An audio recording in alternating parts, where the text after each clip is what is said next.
What's going on with Georgia's offensive line? That's what we're going to talk about in today's video because we all saw it, right? In Oxford, Mississippi, Georgia's offensive line got blown backwards. That was about as bad as I've seen Georgia's offensive play in a long time. I think that was the biggest reason why Georgia's offense only scored 10 points in their big loss to Ole Miss, and it's just not working right now. There's a lot of guys banged up, but I also think that it's a talent issue as well. I don't think there's an NFL caliber tackle on the team right now. I don't think Xavier Truss is playing at a high level, and he hasn't been playing at a high level for a while. Ernest Green had a really tough time against Ole Miss.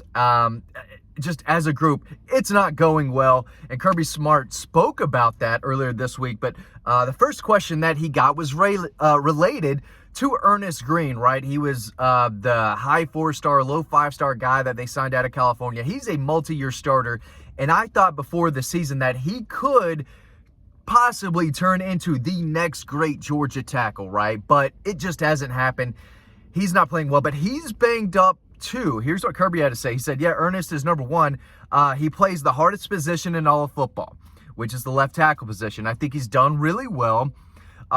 We've rolled some out there, and Monroe Freeling spells him sometimes, but Ernest has been dealing with an injury, a really tough injury to manage. He's gotten some stingers and burners over there on his shoulder. For him, he's frustrated because right now he's trying to improve and get better, and sometimes you can't do that when you can't practice and compete every day. But for a guy that's played left tackle for really 2 years in major college football, and he's been part of an offensive line that's done a really good job protecting the quarterback over the course of 2 years. But Carson Beck's not getting protected the way we've seen him in the past. It doesn't look like he trusts the offensive line. He plays frantic a little bit when the first option's not there, and he's got a guy in his face, and he's kind of scrambling around. It's forcing him into bad decisions. And last year, they just protected him a lot better than they are this year. And a lot of it is mixing and matching, right? Monroe Freeling's played everywhere. Xavier Truss has played everywhere. Dylan Fairchild, Micah Morris, they're rotating at guard when Tate Ratledge is in or out. Jared Wilson's been hurt. We've seen Drew Bobo in there. They haven't been healthy as a collective unit, it seems like, all year. And that does impact what this team is doing. I'm going to try to cover the phone up a little here. It's hot in here. It was like 30 degrees, it felt like this morning. It was chilly. Now I'm burning up, so I hope that phone doesn't get too hot. But, you just got to roll with it, and Georgia's offensive line has to keep rolling. Kirby was asked about their issues against Ole Miss. Here's what he had to say. He said, yeah, I think there's a lot of plays where we blocked really talented, good players, and we were able to run the ball at times effectively against a really talented defense. There were other times where we didn't block them, and our backs made some really, really good plays. And he's right. I think Nate Frazier had one of the best 5-yard runs you'll see all year. He got hit like 4 yards behind the line of scrimmage, broke another tackle at the line of scrimmage, banged off another tackle after 2 yards, and fell forward for another 3. It was really, really impressive. But they're not getting push up front. The backs are beat up, and there's nowhere to run. It's just, it's really tough. And Mike Bobo is trying to get creative, right? Dylan Bell has the 2 longest rushes up, for the team the last 2 weeks. There's those end arounds, those reverses, those jet sweeps. And I tell you what, Dylan Bell's got to be more involved in the offense against Tennessee. It's do or die, right? Season's on the line. Hand it off to him.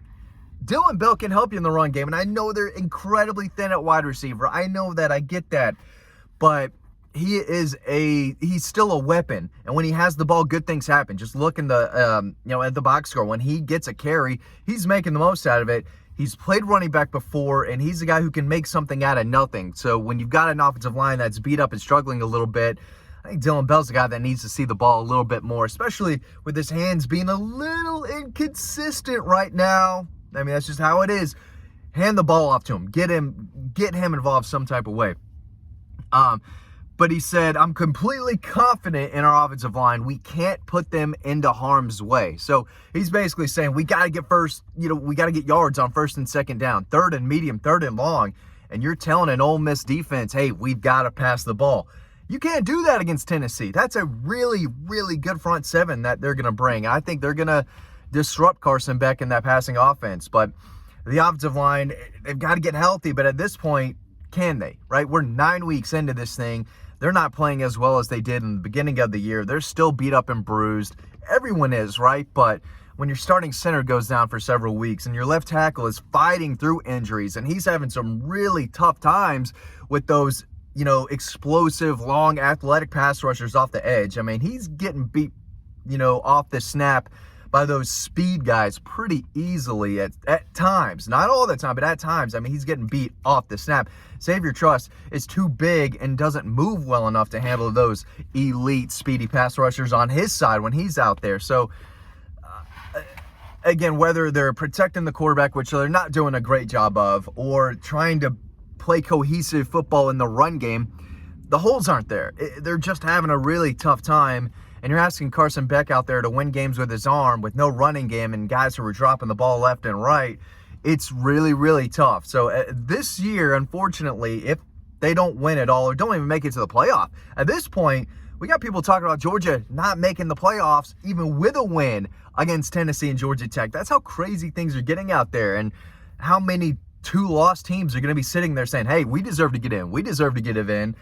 All these tiebreaker scenarios, it's crazy. But if Georgia does want to find their way in and actually win in the playoffs, the offensive line has got to do a better job because they're just not playing right now. And you could blame some of it on coaching and recruiting. There were a couple classes there on the offensive line where they just didn't bring in dogs. They didn't bring in maulers.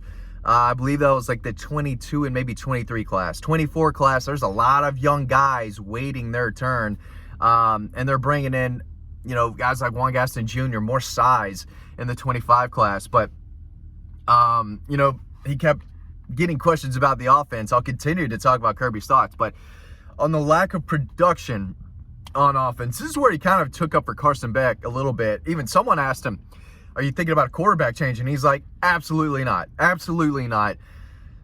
The fans can get on Carson Beck all they want. That's their opinion.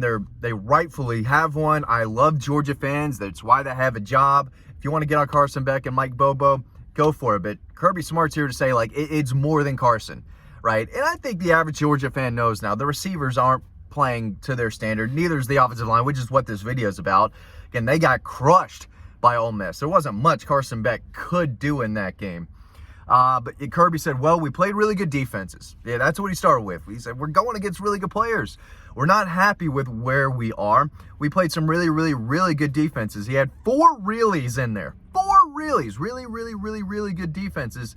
And when you look at the SEC games, the ones that matter the most, SEC versus SEC, and you look at all those, it's not as glaring as a difference because there's some really good defenses in our league in terms of what you play against.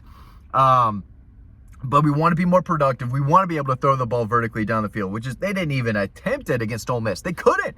Every time Carson Beck dropped back, 3-4 steps, he's got a guy in his face. So that's why you saw screen passes all day long in the second half, because they couldn't throw the ball down the field. He was getting crushed. Play action is set up off your backs and off the ability to run the ball. In some games, we've been able to run the ball better than others. In some games, we've been able to drop back and pass better than others. But regardless of those two things, you must protect the ball, and we have not done that. And that's the key to the drill.